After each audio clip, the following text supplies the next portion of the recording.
Common mistakes with misused adjectives and adverbs. Adjectives and adverbs are necessary for understanding and completing sentences. Understanding adjectives.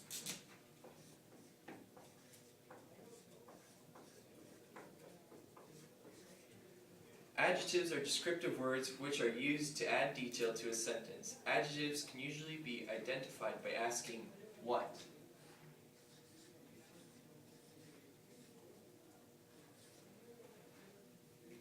Adverbs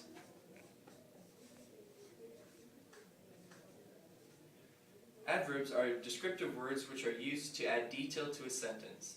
They can be identified by asking how, where, and when.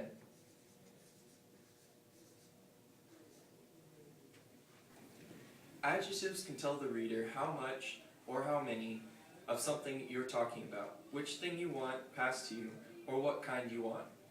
Adjectives usually go before the noun,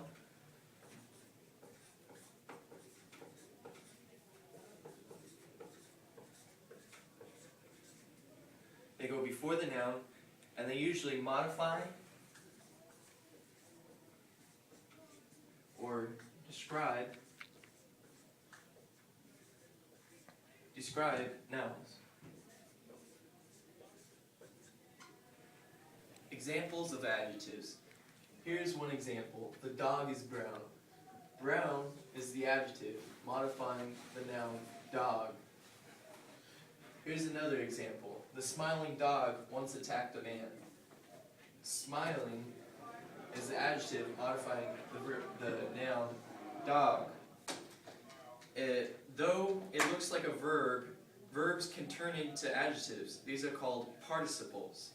Usually participles have ing at the end of them. Misuse of adjectives. Here are two examples of misused adjectives. The bad example is, I did good on my test. The better version of this sentence would be, I did well on my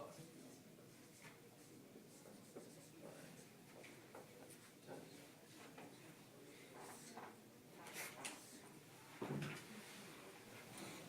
Adjective placement.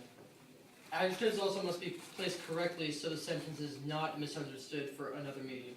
For example, sentence 1 is, last night, Lulu wrote for almost or nearly an hour and then went rollerblading. Example 2 would be, last night, Lulu almost or nearly wrote for an hour and then went rollerblading. For sentence 1, almost is understood that she completed some work, but not for the full 60 minutes of the work time. Except in sentence 2, where almost is understood that she did not do any writing because she went rollerblading for the 60 minutes of time. Adverbs. Adverbs are descriptive words which are used to add detail to a sentence. Adverbs can give the reader important information, or they can be used just to give it emphasis in a sentence. Adverbs can be identified by how, where, or when. Examples of adverbs. The black and white cow jumped over the moon swiftly. Swiftly modifies the word jumped. Example 2.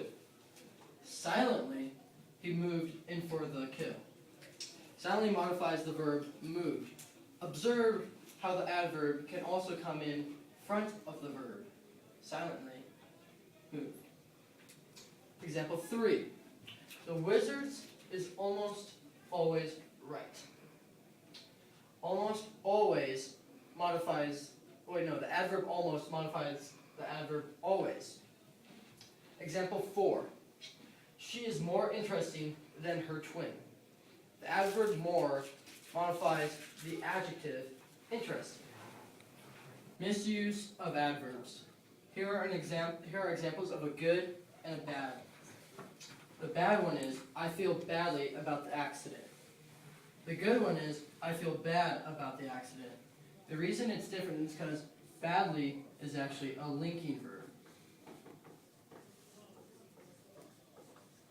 While bad is just the adverb describing it. So that is how it is different and why this one's bad and that one's good. So word choice and diction. Diction refers to the author's word choice. And the reason people stress on the importance of word choice and diction is because your academic writing should be as precise as possible. Common mistakes. Misused words. So that means the word doesn't actually mean what the writer thinks it does. For example, Indians were a monotonous culture. The correct revision would be Indians were a homogeneous culture. Second, words with unwanted meanings. For example, I sprayed the ants in their private places, which you would actually want to say, I sprayed the ants in their hiding places. Misuse of a pronoun, using a pronoun when readers can't tell whom or what it refers to. For example, my cousin Jake hugged my brother Trey, even though he didn't like him very much. The revision would be, my cousin Jake hugged my brother Trey, even though Jake doesn't like Trey very much. Next one is jargon and technical terms that make readers work unnecessarily hard. Maybe you don't need to use some of these words because they're important terms in your field, but don't throw them in just to sound smart.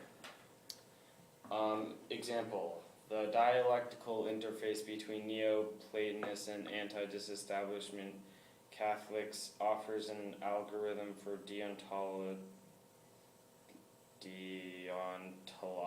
thought. Revision.